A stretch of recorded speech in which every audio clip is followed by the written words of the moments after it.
For nearly 3 years, Margaret Ellis had built her life around one quiet promise: family comes first. At 63, she wasn't rich, but she was careful. Every dollar she saved came from sacrifice: skipping vacations, wearing the same winter coat for a decade, saying no to little luxuries so she could always say yes when her son needed her. And Daniel always needed her.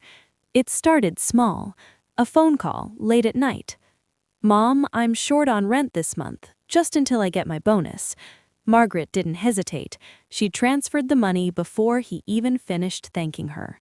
Then came the car trouble. Then the credit card debt.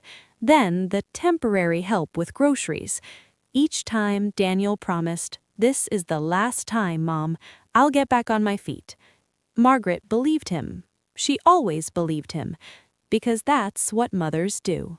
When Daniel told her he was engaged, Margaret cried tears of joy. "Oh, Mom," he said, laughing softly, "don't get emotional yet. There's still a lot to plan." Planning. That became Margaret's new purpose. She helped choose the venue. She paid the deposit, just to secure the date. She even covered part of the catering when Daniel admitted they were a little stretched. "It's your special day," she told him. "I want everything to be perfect." And she meant it. She imagined herself sitting in the front row, watching her son say his vows. She imagined dancing at the reception, holding his hand the way she had when he was a child learning to walk. For the first time in years, Margaret felt needed, not just as a safety net, but as part of something meaningful. But slowly, things began to change. Daniel stopped sharing details. Whenever Margaret asked about the wedding date, he'd wave it off. "We're still figuring things out, Mom. You know how complicated venues can be." When she offered to help more, he smiled, tight, distracted. "It's okay. We've got it under control." Still, the requests for money didn't stop. "Just one more thing, Mom. The photographer needs a deposit." "Mom, the florist raised their prices unexpectedly." "Mom, we're short on the dress alterations." Each time, Margaret said yes. Each time, she told herself, "This is for the wedding, for family."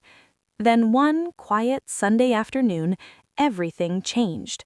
Margaret was sitting by her window, a cup of tea growing cold in her hands, when her phone buzzed. A notification. A photo. It was posted by someone she didn't recognize, tagged with Daniel's name. Curious, she tapped it open. Her breath caught.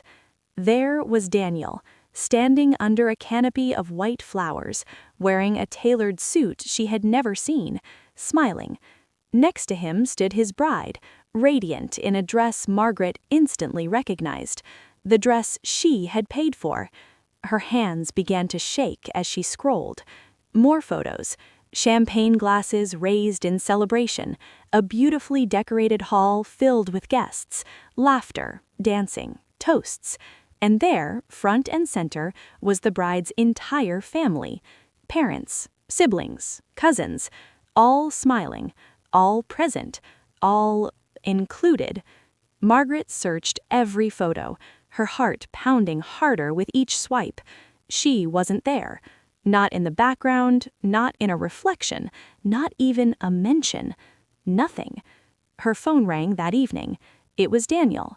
"Hey, Mom," he said casually. Margaret swallowed the tightness in her throat. "I saw the photos." A pause, then a sigh. "Yeah, we were going to tell you." "Tell me what?" Her voice trembled, despite her effort to stay calm. "We got married last weekend," he said. "It was a small thing, very intimate." "Intimate," she repeated softly. "Only close people," he added quickly. "You know how it is. We didn't want a big, stressful event." Margaret closed her eyes. "I see." "Don't make this a big deal, Mom," Daniel said, a hint of irritation creeping into his tone. "We'll celebrate together another time." Another time. Margaret nodded, even though he couldn't see her. "Of course," she said quietly. After the call ended, she sat in silence. The house felt colder than usual. For the first time in years, she didn't cry. A week passed. Margaret moved through her days like a shadow, cooking for one, speaking to no one, replaying memories she no longer trusted. Then the phone rang again. Daniel. "Mom?" His voice urgent this time. "I need a favor." Margaret listened. "The rent's overdue," he continued. "Things got tight after the wedding. Can you transfer it? Just until next month?" There it was. The familiar request. The expectation. The assumption. Margaret looked around her quiet home. At the worn furniture. At the bills neatly stacked on the table. At the life she had carefully managed so she could always be there for him. And suddenly, something inside her shifted. Not anger, not even sadness. Clarity. "I only help close people," she said calmly. Silence. "What?" Daniel asked, confused. "You said the wedding was for close people," Margaret continued, her voice steady. "I respect that." "Mom, don't start this again." "I'm not starting anything," she interrupted gently. "I'm finishing it." Another pause. This one longer. He scoffed. "You're seriously refusing to help me over a wedding?" Margaret exhaled slowly. "No," she said, "over everything." That evening, Margaret did something she had never done before. She opened her bank account, not to send money, but to review it, carefully, honestly. She listed every transfer she had made to Daniel over the past 3 years. Rent payments, car repairs, groceries, wedding expenses. The total made her stomach tighten, not because of the amount, but because of what it represented. Years of giving, years of trusting, years of being taken for granted. The next morning, Margaret called her bank. She canceled all automatic payments linked to Daniel. She removed him from emergency access. She changed her account passwords. Each step felt strange, unfamiliar, but also freeing. A few days later, Daniel showed up at her door. He didn't knock gently. He pounded. "Mom, open the door." Margaret stood on the other side, her heart steady. She opened it slowly. Daniel stormed in. "What's going on? My card got declined. You canceled everything?" "Yes," she replied simply. "You can't just cut me off like this," he snapped. "I have responsibilities now." Margaret met his eyes. "So do I." He laughed bitterly. "What responsibilities? You live alone." The words hung in the air, sharp, careless, final. Margaret felt them, but they didn't break her, not anymore. "I've been alone for a long time," she said quietly. "I was just funding your life while doing it." Daniel's expression hardened. "You're being selfish," he said, "after everything I've been through." "After everything I've done," she corrected gently. He shook his head. "Fine," he muttered. "Don't be surprised if you don't hear from me again." Margaret didn't flinch. "I'm already used to that." Weeks passed, then months. The silence was real this time. No calls, no messages, no requests. Margaret expected to feel emptiness. Instead, she felt space, room to breathe, room to think, room to remember who she was before she became someone's constant solution. One afternoon, she walked past a travel agency. A bright poster caught her eye. A cruise. Sunlit decks, endless ocean, smiling faces.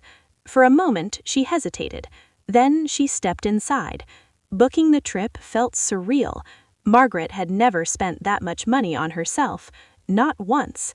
But as she signed the papers, she realized something. This wasn't indulgence, it was restoration. On the cruise, Margaret met people who didn't know her as someone's mother. They knew her as Margaret. She laughed more. She slept deeply. She woke up each morning with something she hadn't felt in years. Peace. One evening, standing by the railing, watching the sunset melt into the horizon, Margaret thought about Daniel. Not with anger, not even with sadness, but with acceptance. She had loved him fully, given him everything she could, and now she had finally given something to herself. Boundaries.